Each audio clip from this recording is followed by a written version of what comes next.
Alors, pour commencer, est-ce que tu pourrais te présenter et nous expliquer ce qui t'a amené à devenir coach en PNL et radiesthésiste? Oui, je suis Julie Baudouin. Je suis effectivement coach en PNL, programmation neuro-linguistique exactement, et radiesthésiste. En fait, c'est l'art, la radiesthésie, c'est l'art de percevoir ce qui ne se voit pas. Ce qui m'a amené à être et coach et radiesthésiste, c'est tout simplement mon propre parcours de vie. Là-bas, je suis quelqu'un de naturellement sensible, même d'hypersensible.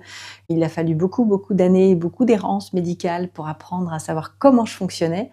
J'ai d'abord été chercher un petit peu du côté comportemental, donc la programmation neurolinguistique, comprendre un petit peu comment mon corps fonctionne pour finalement découvrir que j'étais quelqu'un de très sensible et que mon corps était en stress permanent de percevoir trop d'informations de l'extérieur. C'est tout naturellement que je me suis aussi tournée vers toutes les approches énergétiques, géobiologie, mais aussi les soins énergétiques, et comprendre un petit peu la corrélation entre et le côté comportemental et le côté énergétique. Donc j'allie les deux aujourd'hui dans ma pratique, et tout simplement parce que j'en ai tout simplement eu besoin moi-même. Qu'est-ce qui t'a particulièrement inspiré à te spécialiser dans l'accompagnement des personnes hypersensibles et déconnectées de leur intuition? Ce qui m'a inspirée, c'est ce que je trouve de plus magique quand on vit pendant des années découpé de soi-même et à la merci de l'environnement, à la merci des pensées et des envies des autres. Se reconnecter à soi, c'est le plus beau cadeau. Ce qui m'a inspirée, c'est de voir la douloureuse chez les autres, en fait. Gens qui étaient vraiment en souffrance, et ça faisait résonance à celle que j'avais vécue. Pour autant, il a vraiment fallu que je sois formée dans l'accompagnement, hein. C'était pas le tout d'avoir d'abord décrypté comment je fonctionnais et puis ça y est, je peux être coach. Donc non, ça a réellement été une formation très poussée en tant que maître praticien en PNL. Puis également, je suis formée à l'approche systémique, Palo Alto, bref, et puis énormément de compléments. Mais parce que je suis pas que sur l'hypersensibilité, je suis aussi très axée sur des personnes d'une manière générale qui se sont déconnectées d'eux-mêmes, soit parce qu'elles sont hypersensibles, mais aussi après un choc, un deuil, une surcharge mentale due au travail, ou en tout cas à chaque fois qu'elles se sont déconnectées, alors de leur intuition a fortiori, mais en tout cas déconnectées d'eux-mêmes déjà en premier lieu. Donc tout cet accompagnement de se réapproprier son soi pour mieux apprendre à savoir qu'est-ce qui est OK pour moi, qu'est-ce qui ne l'est pas. C'est un petit peu ce que j'ai vécu en fait, de me déconnecter de moi-même, donc de faire tout ce réapprentissage pour m'écouter à nouveau. Alors, tu as créé une méthode unique qui s'appelle la méthode créative. Est-ce que tu pourrais m'expliquer plus en détail ce que ça signifie, cet acronyme, et comment elle fonctionne? Oui, j'ai créé la méthode créative. Comment elle fonctionne? Avant tout, je voudrais resituer un petit peu. Cette méthode est née de l'observation, de la modélisation de mon propre parcours. Ce qu'on appelle en PNL modéliser, hein, c'est effectivement d'observer la redondance. Alors, on peut observer la redondance quand il y a quelque chose qui ne fonctionne pas, pour pouvoir après avoir la main pour le changer. Mais là, on est plutôt dans l'observation de tout ce qui a fonctionné. J'ai un peu déposé il y a plusieurs années tout ce par quoi j'étais passée et qui a fonctionné justement pour pouvoir percevoir mon intuition. Comment j'ai fait taire mon mental progressivement? Qu'est-ce qui a fonctionné? Et donc j'ai déposé donc mes histoires, une par une, et puis j'ai retrouvé ce squelette avec les différentes étapes, et j'ai observé que je repassais tout le temps par ces 8 étapes. Donc les 8 étapes de la méthode créative, eh bien c'est 1, conscientiser, 2, ressentir, le 3, c'est exprimer, et le 4, c'est accepter. On va dire que déjà, ces 4 premières étapes, elles permettent de répondre au premier objectif de reconnexion à soi. Conscientiser avec la dépollution mentale, ressentir avec la dépollution physique, exprimer avec la dépollution émotionnelle et énergétique, et accepter, qui justement libère toutes les résistances et permet d'accepter ce que l'on est, et accepter les autres tels qu'ils sont. Voilà, ne pas rentrer en résistance. Donc cette première partie de reconnexion à soi, elle est très importante, elle est indispensable avant de commencer à faire le reste. Le reste, c'est quoi? Le T, trier. Qu'est-ce qui est à moi? Qu'est-ce qui n'est pas à moi? Entre les valeurs, les jugements, les pensées. Qu'est-ce qui est à moi aussi au niveau émotionnel, au niveau ressenti? Est-ce que c'est à moi ou pas? Ça peut permettre justement de moins être noyé. Une fois qu'on s'est bien reconnecté à soi, on peut très bien faire la différence entre ou alors ça c'est mon émotion, ok bah ça c'est la tienne par contre, et on laisse passer. On est poreux de toute façon, on est interconnecté et l'idée c'est de ne pas se laisser submerger. Et donc le tri est nécessaire. Une fois qu'on a fait le tri, on va pouvoir aller imaginer. Là, on va aller vraiment dans la partie de la création de soi. On va aller imaginer une autre manière de fonctionner. On voit qu'on a une sorte de croyance limitante. Ok, maintenant qu'on l'a bien acceptée, on va pouvoir la transformer. On va oser dire, tiens, par exemple, je sais pas moi, quelqu'un qui dit tout le temps, moi je peux pas dire non parce que je sens que de toute façon je suis pas à la hauteur. Ok, et bien une fois que ces premières étapes ont été faites, le tri a été fait, et ben on va pouvoir aller imaginer. Ok, on va aller imaginer maintenant qu'on se dit qu'on est à la hauteur. Oser dire, oser être autrement, peu importe. Une personne hypersensible, oser aller dans un supermarché malgré le monde, malgré les émotions que les gens vont pouvoir brasser, etc. On va aller tester, soumettre plusieurs scénarios, donc à notre corps, de manière à pouvoir commencer à utiliser cette boussole intérieure. Et puis, la visualisation, ça c'est quand réellement on veut pouvoir atteindre un objectif. Notamment par exemple une personne hypersensible, si elle a envie de pouvoir aller en magasin sans se faire déborder, eh bien on va aller travailler la visualisation, informer tout notre corps, toutes les cellules de notre corps pour qu'on aille tous dans le même sens, faire comme si l'objectif était déjà atteint et vraiment vibrer l'objectif atteint, vibrer l'objectif réussi en fait, et faire comme si. Et le E, donc dernière étape, c'est l'expérimentation, expérimenter.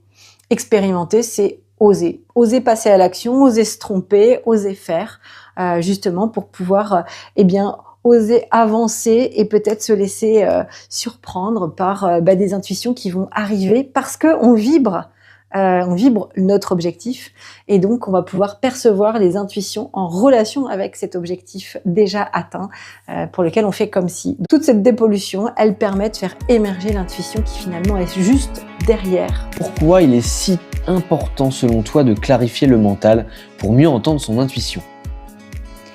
En fait, pour moi, derrière l'idée de clarifier le mental, c'est en fait de se nettoyer de son ego. En fait, plus on va dans la connexion à son intuition, plus on se connecte à son soi. Et quand on est connecté à son soi, on n'a plus de conflit, on n'a plus de lutte de pouvoir. On n'a plus de lutte de pouvoir, on n'a pas besoin d'essayer d'écraser l'autre pour exister. Ça, c'est propre au mental, c'est propre à notre ego. Et quand j'ai commencé à mettre le pied dans le fait de développer son intuition, j'ai trouvé que on se libère davantage quand même de notre ego qui veut toujours avoir raison, qui veut toujours trouver les solutions. Quand on commence à dire à notre mental que lui, il est là pour poser les questions et que c'est notre intuition qui va découvrir les réponses aux questions, en fait, ça amène de l'humilité. Donc, plus on se connecte à notre intuition, plus ça développe l'humilité. Ouais, et ça fait taire un peu l'ego. Tu es aussi l'auteur du livre « S'écouter pour se créer ». Qu'est-ce qui t'a motivé à écrire cet ouvrage et que peuvent en retirer les lecteurs ? Oui, effectivement. Alors, je suis l'auteur du livre « S'écouter pour se créer » qui est sorti donc là il y a quelques mois. Voilà, toc toc, s'écouter pour se créer. Alors, qu'est-ce qui m'a motivée à écrire ce livre ? Tout simplement parce que je suis une grosse lectrice, que j'en ai lu plusieurs centaines, que quand j'allais vraiment pas bien, c'est vraiment ce qui m'a sauvé la vie. J'avais le sentiment que l'auteur était chez moi et qui me soufflait à l'oreille des petites choses. Et le livre, oui, m'a sauvé la vie en fait. Et il peut y avoir réellement des mines d'or. Il y a des livres mieux que d'autres, peu importe. En tout cas, c'est pour moi une aide où on peut lire tous les soirs, tous les jours. C'est un objet précieux pour moi, le livre. Donc c'est ce qui m'a motivée, c'est tout simplement parce que moi je suis une grosse lectrice et que j'avais envie de m'adresser à ceux pour qui le livre est important. Quant à savoir ce qu'ils peuvent retirer de ce livre, l'idée c'était d'écrire un livre, pas juste une autobiographie, Il n'y avait pas d'intérêt pour moi et pas juste un guide pratique, pas d'intérêt pour moi non plus. J'avais envie qu'il y ait un mélange des deux, où il y ait de la théorie et à la fois de la chair en fait, hein, un petit peu des expériences croisées où j'emmène un peu le lecteur avec cette expérience à vivre. Voilà ce que je voulais qu'il retire le lecteur, c'était qu'il vive plutôt une expérience et notamment l'expérience créative de leur intuition. Avec cette idée d'expérimenter finalement la méthode créative sans en avoir l'air en fait, à travers le parcours d'autres personnes. Donc ça peut être le mien, ça peut être d'autres parcours que j'ai utilisés. J'ai écrit parfois un peu comme un monologue intérieur où j'emmène le lecteur dedans. Et auquel cas je parle au corps en fait. Hein. L'idée c'était de pas parler qu'à la tête. Vous avez compris que moi les deux sont importants. Donc il y a une partie où ça répond à la tête et puis une autre partie où ça va répondre au corps. Donc voilà, dans ce que le lecteur peut retirer, c'est vraiment une expérience à vivre. En tout cas, je l'espère. Dans ton podcast La voix du mental à la voix de l'intuition, tu explores différents aspects de ton approche. Est-ce que tu peux nous dire pourquoi il est essentiel de passer du mental à l'intuition dans notre quotidien ? Donc le premier podcast, je reprends à sortir là ce jeudi, le jeudi 16 janvier prochain, et donc il y aura en fait un épisode d'à peu près de 20 à 30 minutes tous les jeudis à 18h. Donc l'idée du podcast, c'était effectivement de rendre un peu plus concret encore pourquoi développer l'intuition au quotidien. Donc pour se prévenir du burn-out, pour se sortir d'une relation toxique, pour se protéger énergétiquement des vampires énergétiques, pour se libérer de la surcharge mentale, pour prendre des décisions éclairées, pour oser se positionner, oser dire non. Enfin bref, toutes ces questions ont été largement évoquées donc soit dans les accompagnements en fait en coaching, mais aussi avec les personnes que j'ai rencontrées dans les salons. Et en fait, il y avait toute cette redondance. Il y a des personnes qui pensent être seules, chacune dans son coin, et puis finalement, moi, je suis un petit peu le réceptacle de tous ces retours, et je m'aperçois qu'il y a pas mal de personnes qui vivent la même chose finalement. Et voilà, j'avais envie de lancer ce podcast pour, concrètement développer un petit peu plus ce que j'ai évoqué tout à l'heure très rapidement, mais aller de descendre et de proposer des exercices concrets en fait. Est-ce que tu pourrais nous dire les sujets et les conseils pratiques que tu abordes dans ton podcast pour aider tous les auditeurs à mieux se connecter à eux-mêmes ? Alors dans mon podcast, il va y avoir effectivement beaucoup de conseils pratiques, de petites séances de quelques minutes guidées justement, plein d'exercices en fait quotidiens en fonction des différentes problématiques. Donc comme je disais, les différentes problématiques qu'on m'a rapportées. Voilà, j'arrive pas à dire non, j'arrive pas à décider, j'arrive pas à me positionner, je me sens perdue voilà toutes ces problématiques qui sont assez récurrentes finalement, où chacun pense qu'il est tout seul dans son coin là encore. Et l'idée de ce podcast, ça va être de vraiment proposer des choses pratiques. Dans le podcast, je vous emmène en fait expérimenter un peu plus en détail, une expérience encore les étapes de la méthode créative. Alors plus encore non, parce que ce sera pas autant détaillé que le livre S'écouter pour se créer. Mais j'ai envie de vous emmener un petit peu. Allez, on va aller prendre conscience. Alors, on n'est pas sur d'hypnose non plus, hein, mais allez, on va aller prendre conscience de la respiration. On va aller prendre conscience de nos ressentis, de notre corps, comment on exprime, comment on accepte.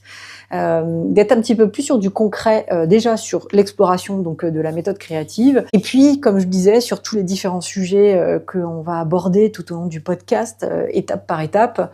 Quand j'absorbe les émotions des autres, comment je fais pour m'en libérer, mais si j'ai pas envie de les absorber, comment je fais pour me protéger, etc., etc. Comme je disais, oser dire non, alors même qu'on ressent que l'autre voudrait que je dise oui, je dis non quand même. Comment je me positionne, et puis comment je m'écoute en fait. Avant toute chose, c'est comment je m'écoute et comment je laisse émerger cette intuition qui me guide vers ce qui est bon pour moi. Est-ce que tu aurais un conseil à donner pour les personnes qui se sentent un peu perdues ou un peu submergées par leur mental ? Est-ce que tu pourrais leur expliquer par où commencer pour aller vers une reconnexion à soi ? Par où commencer ? Conscientiser, prendre conscience en fait, faire un pas de côté, observer ses pensées déjà. C'est vraiment le maître mot. Dès lors qu'on est en surcharge mentale, c'est d'observer, de s'écouter, de revenir à l'intérieur de son corps. Alors peut-être parfois la respiration, elle va aider, un peu comme une encre pour revenir en fait à son corps. Mais ensuite, c'est vraiment d'écouter ses pensées. Et même si des fois, c'est pas des pensées qui sont super aidantes. Oui, mais tu y arriveras pas, t'es qu'un nul, t'as vu, t'as son, tout le monde se moque de toi, blablabla. Il peut y avoir ça. Mais si vous n'observez pas ça, il ne peut pas y avoir de dépollution, il ne peut pas y avoir écoute de cette petite voix intuitive qui est très discrète. Donc, la première étape pour les personnes en surcharge mentale, il faut comprendre pourquoi elles sont en surcharge mentale, d'où ça vient et quel est leur levier pour transformer à 180 degrés ce qui n'était pas aidant vers quelque chose d'aidant. Par exemple, je ne suis pas à la hauteur. Si je n'écoute pas, je ne suis pas à la hauteur, je ne pourrais pas savoir que c'est sur ça qu'il faut que je travaille, sur le fait de se revaloriser, etc., etc. Donc, si on ne va pas vers quelque chose d'aidant, pour calmer le mental et qu'il soit pas en hyper-vigilance tout le temps, ouais, mais attention, t'as vu, eux, ils ont pas fait ça. Enfin, on peut pas entendre la petite voix qui est cachée derrière. Donc, conscientiser. Et donc, ça peut passer par de l'écrit. Moi, j'ai beaucoup utilisé cette méthode de conscientiser et de déposer, en fait, sur papier. On s'en fout, ça peut être brûlé, ça peut être détruit, déchiré. C'est pas l'idée d'être lu, bien écrit. C'est de déposer. Même si c'est de déposer, je sais même pas comment je vais. Je sais pas ce qui s'est passé aujourd'hui, j'ai pas compris. On était tout le temps en conflit avec mon responsable, machin. Je sais pas, peu importe. Mais en tout cas, conscientiser et d'essayer d'écouter de plus en plus ses pensées. Ça doit être un entraînement parce que ça doit devenir une habitude. Sauf qu'au départ, on est en pilote automatique et qu'on conscientise à rien du tout. Si tu devais résumer en une phrase l'impact que tu souhaites avoir à travers ton travail, laquelle choisirais-tu ? Waouh, en une seule phrase, l'impact de mon travail, ose te reconnecter à toi. Ose la reconnexion à soi. Ça fait peur parce que se reconnecter à soi, retrouver son intuition, c'est retrouver sa vulnérabilité alors que c'est ce qu'on a cherché à cacher pendant tant d'années. Donc c'est un acte courageux de se reconnecter à soi. Et c'est tellement chouette. La vie, elle est plus là en fait. Il y a beaucoup de gens, on a l'impression qu'ils nous mentent. Avant tout, ils se mentent. Ils sont vraiment pas reconnectés à eux-mêmes. On voit que c'est vide. Ils sont des costumes, 3 pièces, et puis ils jouent des rôles. Et ils sont pas reconnectés à eux. Ils sont vraiment très blindés sur plein de choses. Et lorsque l'on voit quelqu'un qui a été tellement déconnecté à soi, qu'il se reconnecte progressivement, et puis de là à émerger, ça se voit dans les yeux, c'est authentique, c'est vrai, c'est pur, c'est vulnérable, et c'est fragile, et c'est chouette. Et moi, j'ai cette chance, justement, et je crois que c'est ça le plus beau spectacle que je vois chaque jour, c'est que ce soit en coaching individuel ou en séjour, en atelier, c'est de voir progressivement les gens au départ qui se débattent avec eux-mêmes et leurs pensées et leurs croyances, et voilà, tu n'y arriveras pas, blablabla.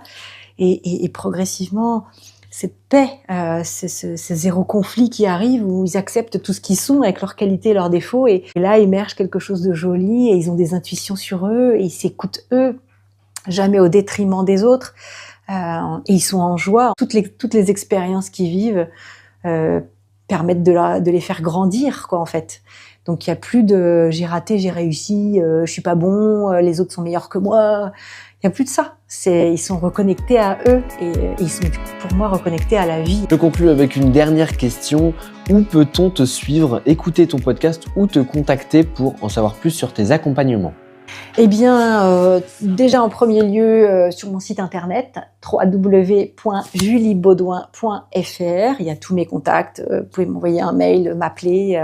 Il y a tout le détail aussi de tout ce que je peux proposer, hein, donc atelier, coaching, etc. Que ce soit en cabinet ou en visio. Vous pouvez également me suivre sur les réseaux parce que je mets pas mal d'actu. Sur Facebook, c'est tout simplement à Julie Baudouin. Instagram, c'est Julie Baudouin Coaching. Et sur ma chaîne YouTube, vous aurez donc tous les jeudis 18h donc mon podcast qui s'appelle donc De la voix du mental à la voix de l'intuition. Et donc ça c'est sur YouTube, donc sur ma chaîne YouTube Julie Baudouin Coach. Donc voilà, vous allez pouvoir me suivre si vous le souhaitez. Si vous souhaitez que je vous accompagne, je suis là aussi. Vous pouvez aussi vous procurer donc mon livre S'écouter pour se créer, qui est donc dans n'importe quelle librairie de France, mais aussi sur le net, et Amazon, Fnac, Cultura et j'en passe. Pour les locaux qui habitent proche de chez moi, eh bien, vous pouvez aller dans les librairies, que ce soit Chrysalide, Jardin d'Éden, Le Renard qui lit, Le mot de la fin, Contact, la Fnac, même Cultura, où là, il y a effectivement des livres directement déposés et physiquement présents que vous pouvez acheter directement. En tout cas, merci beaucoup et puis à très bientôt.